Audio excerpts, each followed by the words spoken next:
Un prologue qui ne compte pas de points, mais qui, de l'avis de tous les équipages, sert de belle entrée en matière pour se mettre dans le bain. Des conditions idéales ont accueilli les 15 M34 sur le plan d'eau dunkerquois, 15 nœuds de vent, 18 dans les risées et du soleil.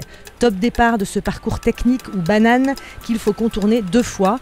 Les Suisses de Biennevoile prennent le meilleur départ, mais ce qu'ils ne savent pas, c'est qu'ils sont rappel individuel. Bon départ également pour Tudelft, rappel individuel également, mais les Hollandais continuent comme si de rien n'était.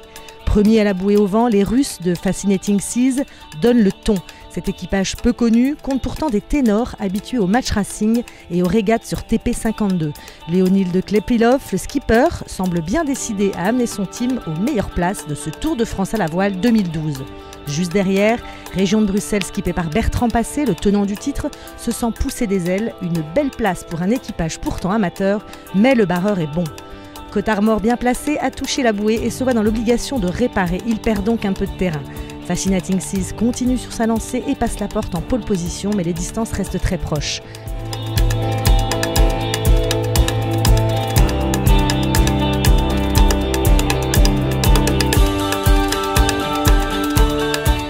La bagarre ne fait que commencer. Derrière, l'équipage de Bray de la Normandie, dont 50% des équipiers ont moins de 25 ans, est en difficulté. La quille se coince dans le bout de mouillage de la bouée. Les voilà arrêtés. Ils vont devoir abandonner. Pendant ce temps, les Russes creusent l'écart, se dégagent nettement des autres concurrents. Biennevoile, pour problème technique, affale et abandonne, tandis que Nantes-Saint-Nazaire reprend du terrain derrière Région Bruxelles. Le skipper de Nantes-Saint-Nazaire, Corentin Douguet, a cette année à son bord des équipiers de grand talent comme Mathieu Richard et Damien Hill, les as du match racing. Leur objectif, monter sur le podium.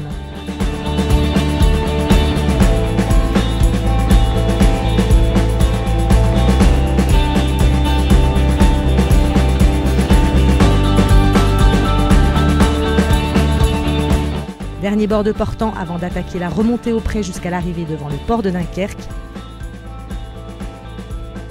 Une remontée longue de 3000 et on le voit, le classement devient très lisible. Le match pour la deuxième place se joue entre Courrier Dunkerque et BAE Systems.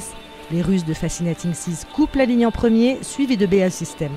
Courrier Dunkerque arrive 3e, suivi par TPM Koich qui effectue une superbe remontée. À peine une demi-longueur les sépare. Au final, le prologue compte 3 abandons. Île-de-France, Biennevoile et Bray de la Normandie, mais une belle entrée dans le vif du sujet.